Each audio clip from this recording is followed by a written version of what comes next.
Parmi toutes les déstabilisations que j'ai vécues en arrivant au Mexique par rapport à des choses auxquelles j'étais pas préparée, bon, après, soyons honnêtes entre toi et moi, j'étais préparée à rien puisque je n'avais pas du tout planifié ce voyage et que, comme c'était l'époque du Covid, c'était la seule destination possible. Donc, autant te dire que j'ai pris mon billet une semaine avant de partir et que je parlais pas un mot d'espagnol et je connaissais rien du Mexique. Mais une des choses que j'ai notées en arrivant ici, et franchement, je l'avais pas vu venir, c'est le bruit omniprésent. Hola, hola, et bienvenue à toi dans ce podcast Aulita. Ici, on parle de vivre à l'étranger, des surprises, des découvertes, de ce qui bouscule et nous fait perdre l'équilibre. De tous ces petits détails qu'on n'avait pas vraiment lus dans les blogs de voyage avant de partir, et qu'on découvre une fois sur place, quand il est déjà trop tard. La vérité, c'est que moi, quand je suis arrivée au Mexique, je me suis pas tout de suite dit « Waouh, ce que c'est bruyant ici !» Encore que peut-être, mais en tout cas, c'est pas le souvenir que j'en ai. Non, je me suis dit, seulement après m'être réveillée à l'aube à cause d'un bruit tonitruant, c'est un peu chiant, mais je vais me rendormir. Parce que dans ma tête, le bruit, c'était forcément lié à un événement, à une fête ou à un chantier ou à un moment exceptionnel. Même éventuellement une ambulance qui passerait à toute vitesse avec les gyrophares à fond de balle et avec les alarmes assourdissantes, comme je me rappelle si bien l'existence à Bruxelles. Et mes potes bruxellois pourront en témoigner. Mais à Bruxelles, c'était généralement occasionnel. Et le dérangement interne, tu sais, cette irritation qui grandit en toi à cause de ce bruit horrible quand ça passe juste à côté de tes oreilles, c'est généralement de courte durée. L'ambulance, elle passe, ça te fait vriller les tympans et elle s'en va et tu l'entends plus. Ça finit par s'arrêter quoi. Ici au Mexique, le bruit c'est pas une exception. C'est le décor, c'est la base. Et on n'est pas dans une grande métropole hyper dense, du genre Mexico City ou Cancun. Non, non. Ici, on est dans une ville qui s'appelle Valle de Bravo. Et c'est une petite ville. Du coup, moi, je pensais qu'elle allait être relativement calme, quoi. Et en fait, elle l'est pas du tout.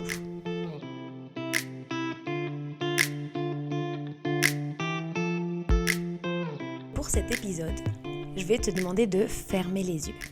Alors, évidemment, si tu m'écoutes en train de conduire ta voiture, ou bien si tu es en train de surveiller tes enfants qui jouent avec les couteaux, ne les ferme pas. On n'est pas autant premier degré ici. Mais si tu peux, vas-y, ferme tes yeux, je t'emmène avec moi. Il est 7h du matin. Peut-être que tu es encore en train de dormir, à l'aise dans ton lit douillet, ou que tu te réveilles tranquillement, tu t'étires, tu bailles, tu prends un moment pour connecter avec ton corps encore endormi. Oui, très bobo, mais tellement important. Tu sais, ces petits moments où tu respires par le nez, souffles par la bouche, que tu sens tes poumons se gonfler, que tu prêtes attention à tout ton corps qui est en train de se réveiller. Et là,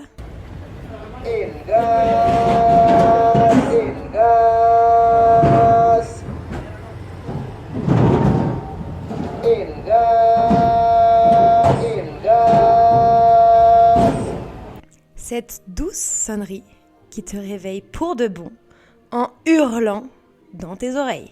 Pas une fois et pas deux fois. Non, non. En boucle. En boucle et ça ne s'arrête jamais. Et ça passe dans ta rue, tu l'entends de loin quand ça passe l'angle de ta rue. Tu l'entends se rapprocher avec le volume qui augmente, avec tout le temps la même rengaine qui passe en boucle. Et tu l'entends s'éloigner quand elle repart, mais tout autant bruyante, tout autant puissante. Ça t'envrille les tympans. Comme si le camion voulait être sûr que personne, absolument personne, ne dorme encore. Ce camion, il amène les bouteilles de gaz à ta maison. Sympa, en somme. Mais j'avoue qu'à 7h du matin, c'est dur. Encore plus quand c'est le dimanche. Donc voilà, tu es réveillé, mais à moitié sonné. Tu te lèves, tu te douches, tu te prépares à ton aise devant le miroir. Ou bien tu vas t'occuper de tes gosses qui ne te laissent aucun répit. Il est 8h.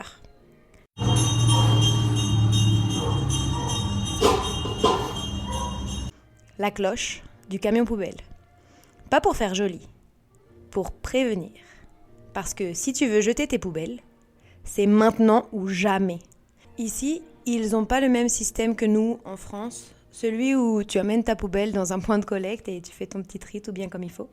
Non, ici, le tri déjà, c'est plus qu'optionnel. C'est même quasi impossible puisque la municipalité ne suit pas. On y reviendra dans un autre épisode. Mais bref, ta poubelle, ici, si tu veux pas qu'elle pue la mort dans ta maison trop longtemps, tu la mets devant ta maison. Les Bruxellois comprendront, c'est un peu le même système, sans la spécification des jours pour les poubelles bleues et ceux pour les jaunes et oranges. Mais en gros, ta poubelle, tu la mets dans la rue et le camion poubelle passe la récupérer. Ici, le sac est noir ou blanc. Et dedans, on y met tout. Alors je sais, c'est pas top comme système. Mais on fait ce qu'on peut. Et si tu n'as pas envie qu'il se fasse éventrer par tous les chiens des rues, tu apprends vite à pas le sortir trop en avance non plus. Donc, tu es attentif à ce son-là.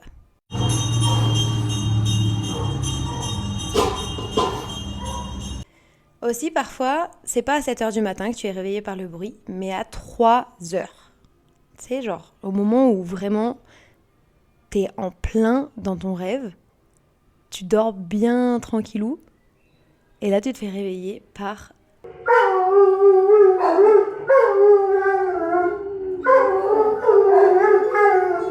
tous les aboiements du quartier. Tous les chiens du quartier qui commencent à ululer. Un chien aboie en premier parce qu'il a senti quelque chose ou vu quelque chose. Et un autre lui répond. Et un troisième s'en mêle.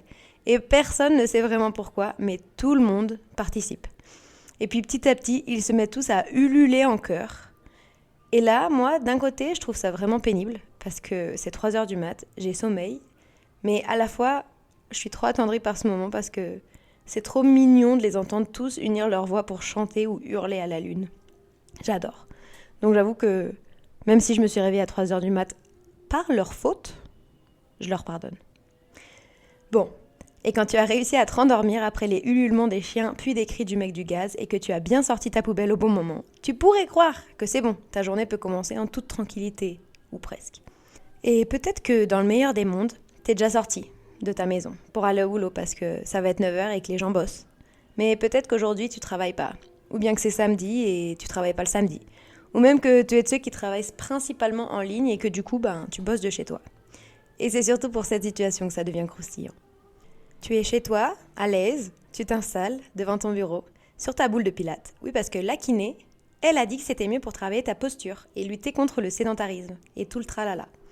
Donc t'es là, prête à enchaîner les réunions ou à écrire ce fameux livre dont tu parles, ou peu importe ce que tu fais quand tu travailles de chez toi.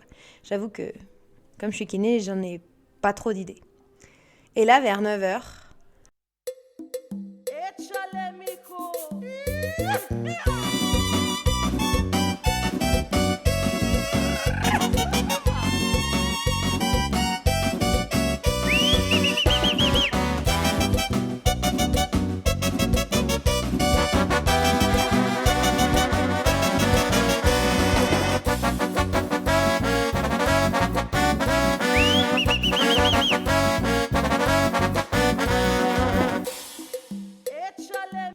Ça, c'est les ouvriers du chantier d'à côté. Musique à fond. Toute la journée. Toute la journée. Au début, je pensais que ça serait temporaire. Je me disais, ils vont bien finir par la terminer, cette maison. Comme pour me rassurer. Comme pour leur donner une fin. Puis j'ai compris un truc. Ici, il n'y a pas de fin du bruit. Il y a juste des relais. Des sortes de répits où tu peux reprendre ton souffle et recharger un peu ta batterie pour supporter la reprise du bruit dans quelques secondes, voire quelques minutes si tu as de la chance. Franchement, c'est ici que j'ai enfin compris ma tante.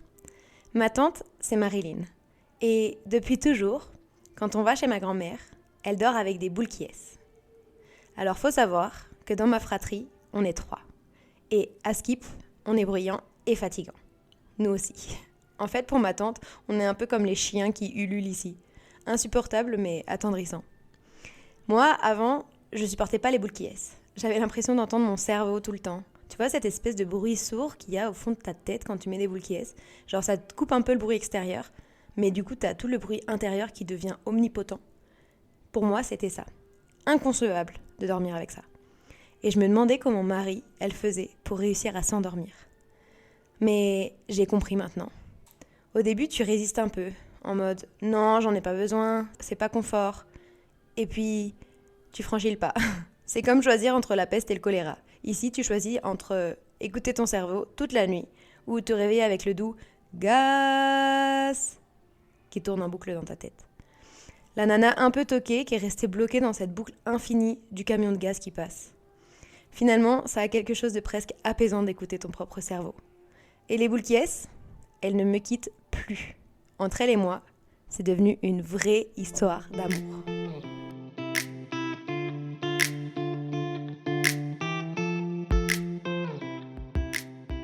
Ce qui est un peu troublant ici, c'est que le bruit n'est jamais vraiment agressif dans l'intention. Il est juste là. Dans les rues aussi, c'est un délire. Faut savoir que moi, j'ai vécu 4 ans à Bruxelles et j'avais déjà été choquée du bruit des rues. À cause des sirènes, des ambulances qui passent à 1 mètre de toi et qui te laissent à moitié sourde. Ou bien de la police, même histoire. Autant les ambulances, je peux tolérer. Elles sont là pour sauver des vies. Autant la police, franchement, je comprends pas la nécessité de nous déglinguer les tympans en passant pour aller au commissariat.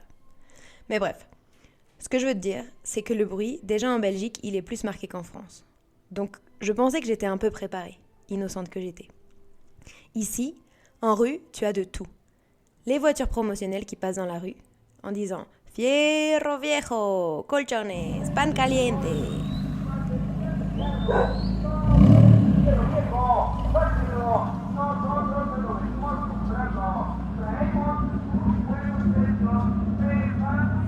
Toi, t'es là, tu marches tranquillement, t'as rien demandé, mais on t'informe. Au cas où. On sait jamais, des fois que t'as un bout de ferraille usé sur toi, dont tu aimerais te débarrasser à ce moment précis. Et si c'est pas les voitures promo qui viennent pour te vendre absolument tout ce que tu peux imaginer, et vraiment c'est pas un euphémisme, vraiment tout ce que tu peux imaginer que quelqu'un puisse te vendre, au Mexique tu as cette voiture qui te la vend. Mais quand c'est pas ça, t'as les klaxons. Les klaxons, ici, c'est plus un moyen de se saluer 6 fois de suite qu'un moyen de prévention. En gros, ici, tu croises la moitié du village et à chacun, tu les salues. C'est la règle, la politesse, avec un klaxon. Et là encore, il y a toutes sortes de klaxons ici. C'est pas juste le tut-tut qu'on connaît, ni même les tut insupportables de ceux qui s'impatientent dans les bouchons. Non, ici, on parle de klaxons plus originaux.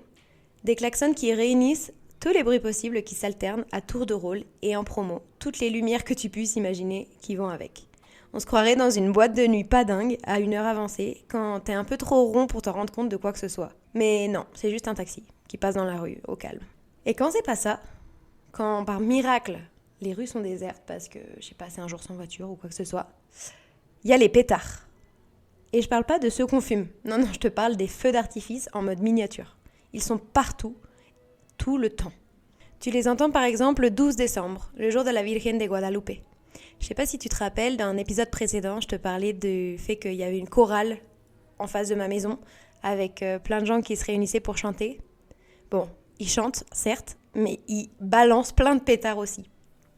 Après, il y a aussi pendant Guadalupe Reyes. Ça, c'est en janvier. C'est un peu comme quand nous, on fête nos rois. Mais ici, au lieu de manger juste une galette des rois, ils font péter des pétards à tout va. Et aussi, très souvent, il faut juste péter des pétards comme ça, sans raison apparente. Un mardi, à 15h, parce que quelqu'un fête quelque chose. Fête un anniversaire, fête une demande pour être ton petit ami. Ah oui, parce que c'est vraiment quelque chose ici. Et on en reparlera plus tard aussi. Mais ici, la coutume, c'est de demander à ta copine ou à ton copain d'être ta copine ou ton copain de manière officielle. C'est comme une demande en mariage, mais genre un petit niveau en dessous. Assez fou, ça aussi. Mais bon, en gros, s'il y a une raison pour célébrer, tu peux être sûr qu'il va y avoir des pétards. Quand ils sont loin, en vrai, ça passe. Mais quand ils sont juste à côté, ça me rend folle. Et en plus, ça terrorise mes chiens. Bon, j'avoue, les pétards, je suis pas fan. Parce que je pense qu'il y a d'autres manières de célébrer. Et toi, comment tu célèbres ? Est-ce que t'es plutôt petit apéro avec une petite planche de fromage et un petit verre de vin ? Ou de clairette de Die ? Et si tu connais pas, fais une petite recherche, c'est absolument merveilleux. Ou est-ce que t'es plutôt pétard à tout va et grosse beuverie ? Dis-le moi en commentaire. Au Mexique, le bruit, il dit « je travaille, je vends, je célèbre, je suis vivant ». Et petit à petit, j'ai réalisé quelque chose d'assez déroutant. Le silence, c'est pas vraiment rassurant ici. Ça peut même être assez inquiétant. Tu vois ces moments où il n'y a vraiment plus aucun bruit, que ça en devient presque suspect? Ce genre d'inquiétant.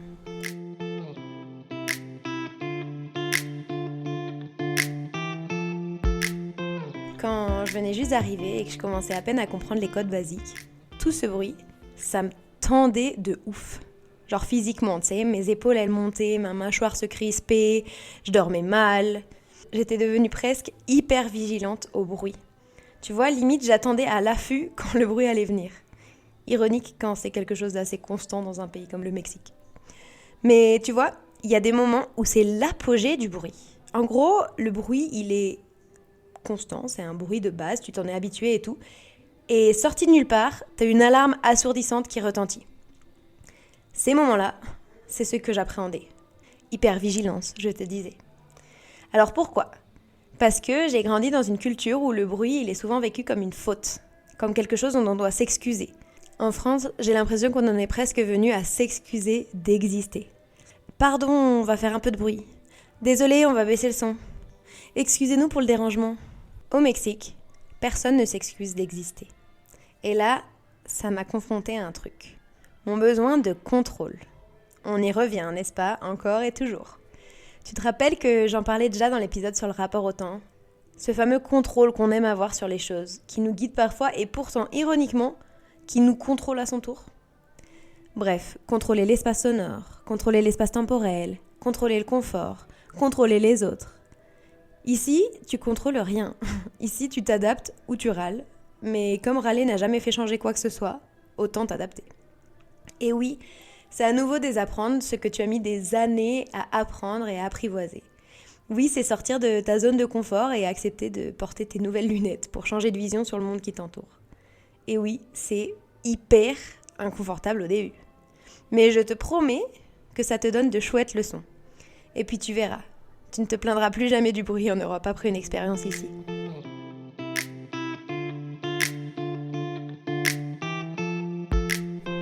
Si tu viens au Mexique et que ton challenge personnel c'est de sortir un max de ta zone de confort, je sais pas, peut-être que t'es un peu maso, je te conseille de monter dans un bus. C'est un des moments où j'ai le plus pris sur moi et ça m'a appris à travailler un peu la patience. Tu sais, ces gros bus qui relient deux villes, un peu comme des Flixbus ou des Blablabus. C'est 22h, t'es fatigué, tu rêves juste de silence et de profiter du trajet pour dormir un peu. Et là, le gars à côté de toi, il décide d'écouter sa musique. Sans écouteurs. Volume normal pour lui, beaucoup trop fort pour toi. En France, je pense que j'aurais dit quelque chose. Non, en France, je pense que le mec, il aurait même pas osé envisager de mettre de la musique sans avoir des écouteurs. En mode, on ne dérange pas, tu sais. Même quand on reçoit un appel dans un train, on se sent gêné et on sort dans l'espace entre wagons. Et si tu as le malheur de rester à ta place tout en étant au téléphone, tu peux être sûr d'être la cible des regards foudroyeurs, incendiaires et ô combien réprobateurs. Ici, non. Parce que se plaindre, c'est mal vu. En fait, c'est toi qui deviens le problème. Donc tu te tais et t'espères que le gars assis à côté de toi, il est de bons goûts musicaux. Après, t'as toujours l'option, comme ma tante et comme moi, de mettre tes boules qui est. Ça va un peu couper. Alors, c'est clair que s'il écoute à fond de balle juste à côté de toi, malgré tes boules qui est, tu risques quand même de l'entendre. Mais au moins, ça atténuera un peu. Et si par chance, t'as personne à côté de toi pour te partager ses goûts musicaux questionnables, t'inquiète, tout est prévu. Ils te mettent d'office un film, en mode 6 écrans intégrés au bus qui passent tous le même film, avec son et lumière incluses. De quoi te faire devenir épileptique, je te jure. En petit bonus, en plus, si ton siège te trouve sous l'enceinte. Bon courage. Résultat, au Mexique, tu appliques le système D comme moi. Tu voyages avec des bouchons d'oreilles et un cache-œil en permanence. Toujours. C'est pas négociable, c'est de la survie pour ta santé mentale. Mon copain, à chaque fois qu'il sort de la maison, il se fait un petit check-up mental. En mode clé, téléphone, portefeuille, pour être sûr de rien oublier. Moi, quand je vais prendre le bus, ma liste mentale, c'est bouchon d'oreille, cache-œil, pull, parce qu'il fait froid dans les bus.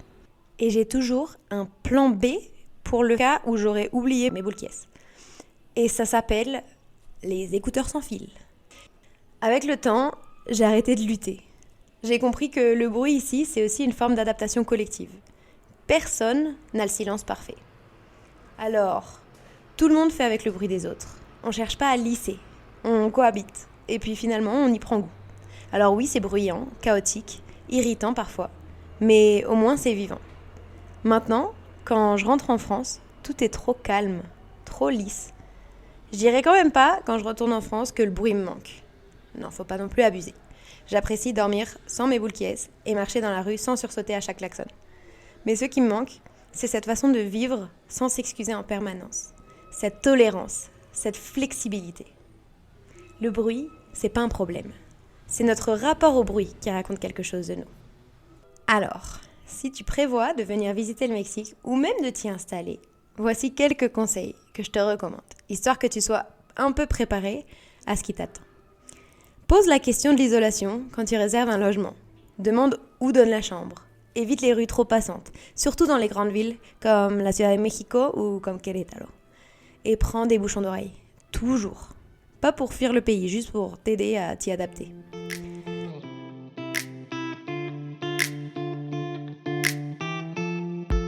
Donc, pour conclure sur ce trait de personnalité du Mexique, garde en tête que c'est un pays qui ne baisse pas le volume, qui ne s'adapte pas toujours à ton confort et qui te demande plutôt de faire un pas vers lui, d'écouter autrement et de lâcher un peu le contrôle. Et même si parfois, oui, c'est fatigant, et j'en suis la première à m'en plaindre, c'est aussi le son d'un pays qui vit fort, qui travaille fort, qui célèbre fort. Et peut-être que le vrai apprentissage, c'est pas d'aimer le bruit, mais d'accepter que le monde ne nous doit pas le silence en fait.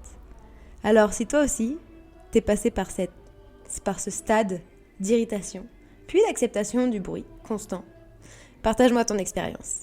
Et on se retrouve ahorita, dans le prochain épisode.